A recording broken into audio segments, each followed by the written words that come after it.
હવે જોઈએ તમામ સમાચાર વિગતવાર। સરકારી નોકરીની લાલચ આપનારાઓ રહેજો સાવધાન, કેમ કે ગાંધીનગરમાં સરકારી નોકરીના નામે 1.43 કરોડની છેતરપિંડી થયાનું સામે આવ્યું છે।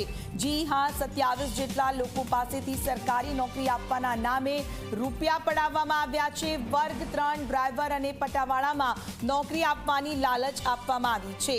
1 થી 4 લાખ રૂપિયા લીધા હોવાનું પણ સામે આવ્યું। દિલ્હીના આઈએએસ અધિકારીના નામે કામ કરી આપવા લીધા હતા પૈસા। શૈલેષ નામના શખ્સ સામે ગુનો પણ નોંધાયો છે। તો નોકરીની લાલચે 1 થી લઈ 4 લાખ રૂપિયા લીધાનું આવ્યું સામે। હિતલ જોડાયા છે વધુ વિગત સાથે।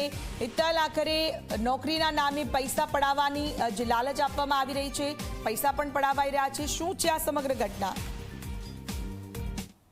કે સરકારી નોકરી કરવાની ગેલછાગ અનેક લોકોની હોય છે ને તેના જ કારણે ટૂંકો રસ્તો અપનાવીને સરકારી નોકરી મેળવવાનો પ્રયત્ન કરતા હોય છે, ત્યારે લેભાગુ તત્વો છે એ ફાવી જતા હોય છે। એવી જ ઘટના બની છે અને સેક્ટર 7 પોલીસ સ્ટેશનમાં જે પ્રકારે ગુનો નોંધાયો છે એમાં સચિવાલયમાં ઝેરોક્સનો કોન્ટ્રાક્ટ જે ધરાવે છે એ યુવકો દ્વારા આ પરિચિત લોકોને ભેળવીને ક્યાંક ને ક્યાંક જોવા જઈએ તો કુલ 27 લોકો સાથે 1.44 કરોડની ઠગાઈ કરી હોવાની ઘટના સામે આવી છે અને જે પ્રકારે પોલીસ ફરિયાદ થઈ છે, આઈએએસ અધિકારીઓ સાથે પોતાને ગરેબો છે અને પોતાની સાથે આખું સેટિંગ થઈ ગયું છે એ પ્રકારની વાતો કરીને લોકો પાસેથી 4 લાખ સુધી 5 લાખ સુધીની રકમો ઉઘરાવવામાં આવી છે અને ક્યાંક ને ક્યાંક જોવા જઈએ તો જે પ્રકારે આખું ફુલેકું ફેરવવામાં આવ્યું છે, જે પ્રકારે લોકો સાથે ઠગાઈ થઈ છે એને ગંભીરતાથી લેવામાં આવી છે, કારણ કે એક તરફ બેરોજગારી છે અને ત્યારે નોકરી વાંચુકો દ્વારા આ પ્રકારની એમની સાથે ઠગાઈ થઈ રહી છે।